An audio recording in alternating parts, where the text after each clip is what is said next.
This is Keith Helwig from Cops Corrections Videos. If you like my videos, please do me a favor and hit the red subscribe button. Today I'd like to talk about something that's rather personal to me, and that is traffic accidents. I'd like to share a story. Some of you may have heard it before, but when I was 18 years old, I was driving an automobile, and I went off the road and hit a tree, and my best friend and his 3-year-old daughter were killed in the accident. I was injured quite severely. I was in a coma. Broke a few bones. My injuries are irrelevant. Uh, when I found out that I'd killed my friend and his daughter, I declined into a self-destructive binge of alcohol. I smoked a lot of dope. I did a lot of stupid things. And I really didn't care. I just wanted to die. I just wanted it to be over with. I wanted the misery to be over with. Further, on top of everything else, my physical injuries, my emotional injuries, the whole works, I was charged with 2 counts of negligent homicide through reckless use of a motor vehicle. Now, when you're 18, 19 years old, this is pretty much the end of the world.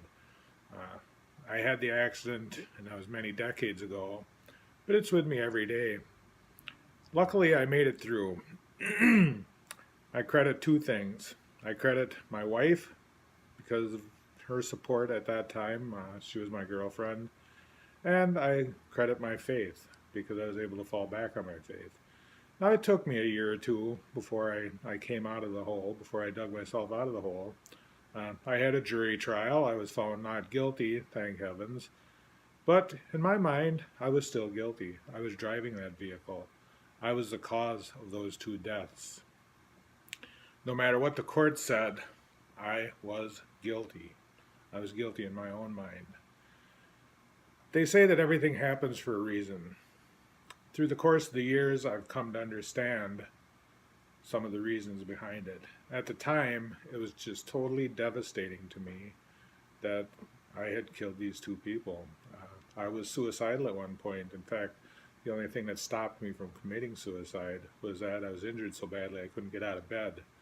I can remember it was late November, early December, looking out of the window, and I was on the 5th or the 6th floor of the hospital, and I actually tried to get out of my bed to go to the window, but because of the extent of my injuries, I wasn't able to kill myself.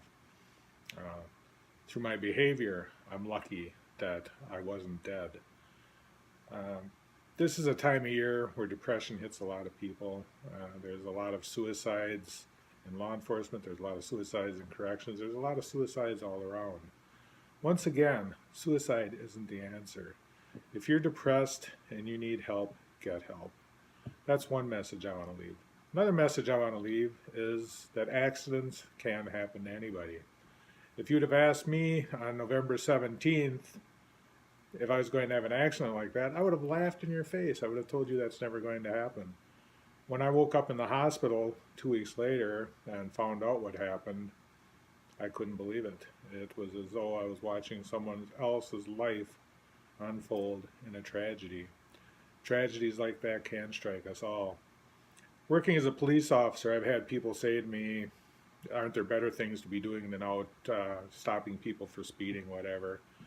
I'd like to remind people that there are more people killed in car accidents as a result of drunk driving and speeding than there are people raped, robbed, murdered, and assaulted combined. So as you're driving this holiday season or any time of the year, think of what can happen. Think of how fast your life can change. Think of how fast your life can end. Until next time, this is Keith Helwig from Cops Corrections. Watch your back and stay safe.